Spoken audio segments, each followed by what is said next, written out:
What's up, Taiwan? Good morning. I'm Liao with 10 minutes of news from here in Taiwan and around the world.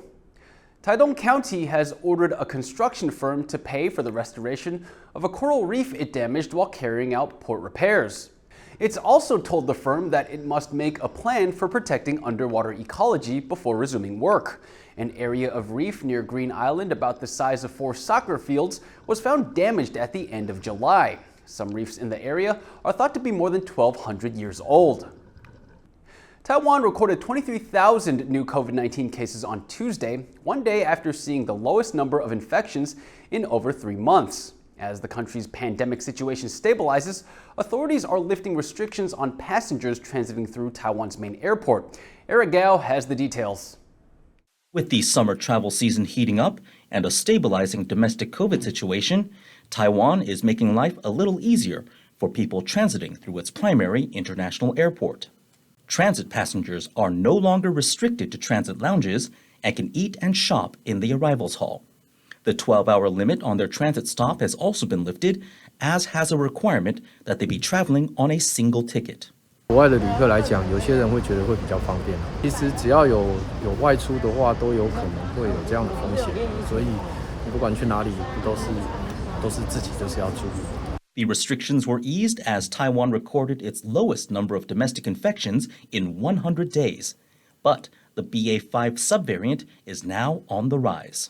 目前 BA.5 在我们本土的这个占比大概估计来讲，全国的话是5%左右，整个占比是10%所以显示说在北部这边应该是有一些传染链还在这个持续中，社区当中应该有一些多点的一些散发的一些这个传染链。Health authorities warned that northern parts of Taiwan could soon see a surge in new cases. 台北市这边可能有一点增加了预测是一定会有一波这个上升的疫情也就是说确诊数应该是会增加，在1到2周之后，我想可能会有这个上升。To protect themselves from BA.5, health authorities are urging people to follow pandemic prevention guidelines and get vaccinated.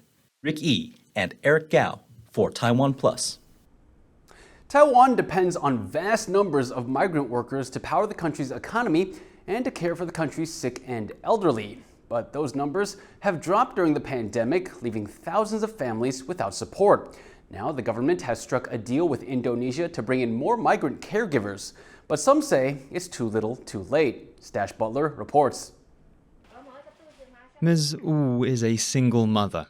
Her son has severe disabilities and needs round-the-clock care. But Taiwan's dire shortage of care workers means there's no one to provide it. 真的累了，很累很累。我就跟他讲，我是人不是机器人，就是我没办法跟出去工作了。Wu is just one of thousands of people struggling to employ a full-time caregiver. And officials say that number could rise. 现在在等待的雇主大概有6.4万人，那我们预估到年底的话，大概会有10万人。The number of migrant care workers in Taiwan has steadily fallen over the pandemic. At the beginning of 2020, there were over 260,000. Now, that's dropped to just 218,000. That's partly because of a months-long entry ban that ended last year. But it's also because Indonesia, the biggest source of caregivers, stopped giving new permits to workers in March in a row over placement fees. 客户都卡在那边，因为4个月到好几个月了嘛，都没有入境。在台湾的看护工，他也会打电话来问说，我的薪水有没有调整？对，那我是可能就是直接一些客户会直接联络，也希望他们能够赚多一点钱，能够然后我们一些客户也不要缺工。Now, Taiwan says it's struck a deal. Indonesia will start giving permits again, and Taiwan will raise caregivers' minimum wage. Right now, migrant workers working in Taiwan's electronics industry get the same minimum wage as local residents, $840 a month. But for live-in caregivers, the minimum is much lower. They're only guaranteed $570. Taiwan's offering to raise that to $670. Authorities say they'll offer subsidies to help families pay the higher wages. But brokers say as long as the wages are higher, caregivers will leave to work in factories. And rights groups say Taiwan's system hurts caregivers and the families they're looking after. 家庭看护工的劳动条件很糟，导致于疫情期间如果可转换的看护工会想到厂工去做。政府签了这么多国际公约，你怎么可以不担起就是跨国劳动力的安全流动的被剥削？ Taiwan's care system is in crisis. And while the government works to find a solution, people like Ms. Wu and her son have no choice but to keep going and hope help comes their way soon. Patrick Chen and Stash Butler for TaiwanPlus.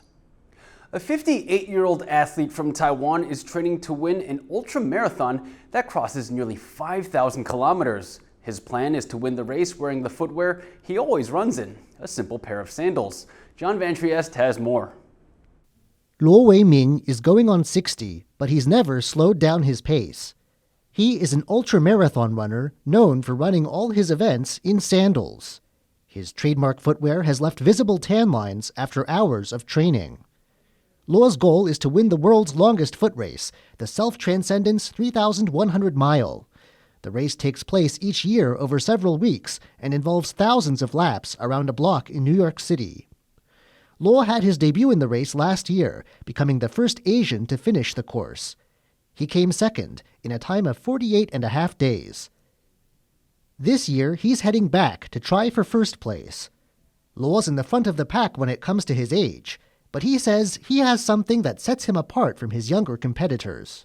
他们20岁就开始跑了，他们是赛事的经验，但我的经验是什么？慢工出里程。我年纪最大，但是我抱着最谦卑的心情，跟这些冠军们学习。Luo is particular about the conditions he trains in. 气候温差的问题都很严重。第一年去的时候，我就觉得说，我们去西山不是高低温差来看。到后来我去那边，确实有很大的帮助。这是特别选河滨，每天12个小时，看能不能跑80公里。But Luo is one of only 52 people who've ever made it the whole way through. By finishing the race alone, he's already proven that grit and determination know no age limits. Asnaya Zhou and John Van Trieste for TaiwanPlus. Ghost Month has reached its high point in Taiwan on the day called the Zongyuan Festival. Companies across the country set up tables on Tuesday afternoon to lay out offerings. TaiwanPlus's Andrew Ryan, well, he was there. Have a look at this offering table. This is all for the Ghost Month here in Taiwan.